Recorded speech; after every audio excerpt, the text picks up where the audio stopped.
Well, I'd start with tax relief. This is an ag state, and property tax relief is absolutely critical. I wish the legislature had done more. They did 25 million. That's a start, but it's not enough.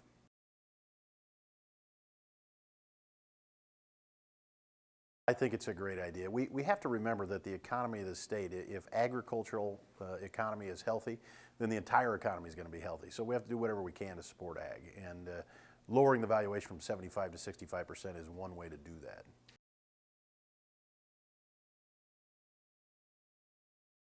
Well, we have a very healthy rainy day fund, and that's evidence of great leadership. Governor Heineman's done a great job. Governor Johans before him. This is a well-run state, and Nebraskans are proud of that. And I think that's my best attribute when I'm asking voters to look at me in the race for governor. I've been there side by side with Heineman and Johans in the front row seat. I'm not going to need on-the-job training, and I really think tax relief has always been a priority for Governors Johans and Heineman.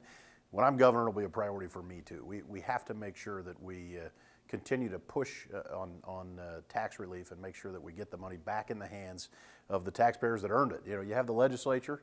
If they have that money in the rainy day fund, they're more likely to spend it. I'd rather see it go back to the taxpayers in the form of tax relief.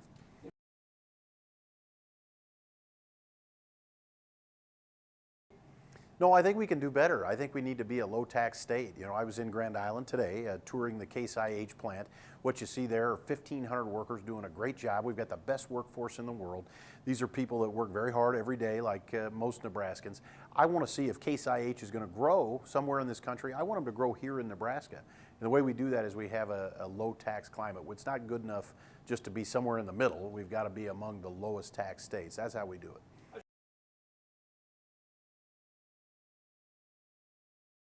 Well, our tax rate right now at the highest bracket is 6.84. I'd love to see it go down under 6 to 5.99. I think that'll help us in some of the rankings. And as businesses are deciding, like Case IH, whether or not to expand here or expand somewhere else, hopefully they'll pick here.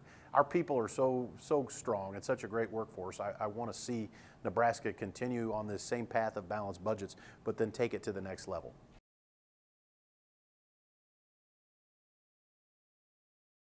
Well, the federal government is an example of what not to do. The federal government, you know, they have run up $18 trillion in debt. That's very problematic. Here in Nebraska, we have a mantra, and Nebraskans are proud of it, which is we don't spend money we don't have.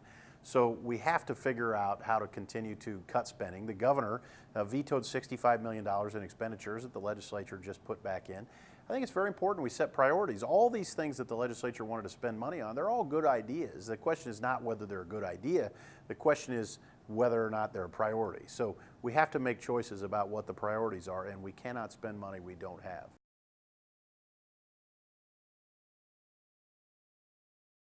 Well, one of my opponents is a billionaire. He's paying for a lot of negative ads.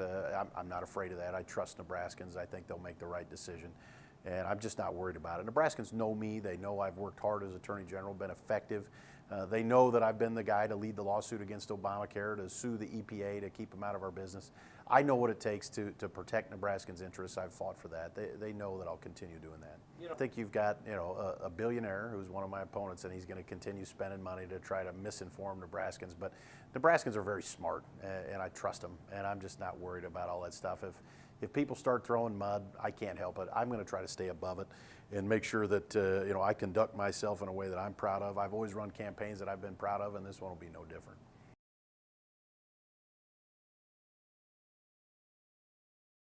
Well, Nebraskans are rightly proud of how the state government is run and rightly troubled by how the federal government is run. So one of the things you'll see, at least for me running for governor, is I want Nebraskans to know that I have experience pushing back against the federal government.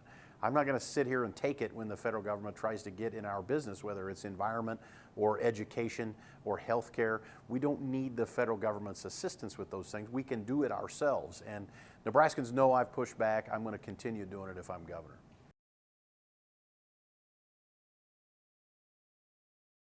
I'm very proud of the legislature for not expanding Medicaid. And in fact, the lawsuit that I filed, that I led against Obamacare, we lost the lawsuit, but the part that we won a significant victory, and that allowed the state to make that decision at all, whether or not to expand Medicaid. So I think it was a smart decision, and I'm proud of the fact that we filed that lawsuit that enabled us to decide at all.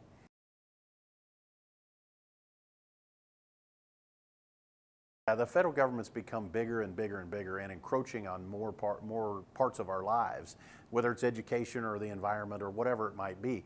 So for me, who's filed lawsuits against the EPA, 39 times I've challenged the EPA. I led the lawsuit against Obamacare. I've experienced pushing back against the federal government. I know how to do it. Other candidates talk about it. I've actually done it.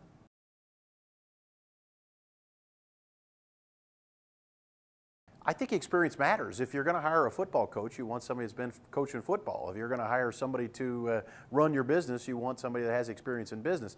And in government, I'm somebody that has experience in government. You're hiring a governor here in Nebraska. I have 18 years, 6 years as state senator and 12 years as attorney general. I think it's experience that Nebraskans know has been effective. I've worked right alongside Heineman and Joe Hans. I know what it takes to be effective. I'm not going to need on-the-job training.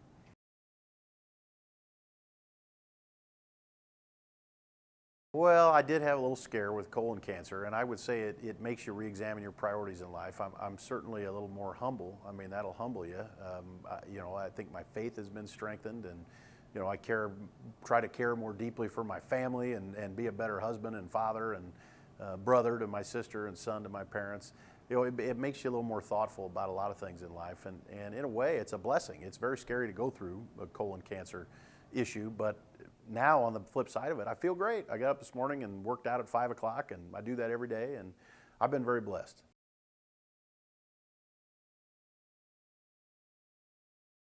Well, I mean, I'm up at 4:30 or 5. I'm working out. I'm reading everything I can read before I get to work, and then certainly I'm in the Capitol. I'm talking to groups. Today I talked to a group of sophomore girls that had come in from all over the state and their parents in the Warner Chamber. Then I'm traveling around the state, of course, as a candidate. So there's a balancing of being attorney general and being a candidate. A lot of times my philosophy is being a good attorney general is the best campaigning I can do. If people think I'm effective as attorney general, they're more likely to say, yeah, we're going to give you a chance to be governor.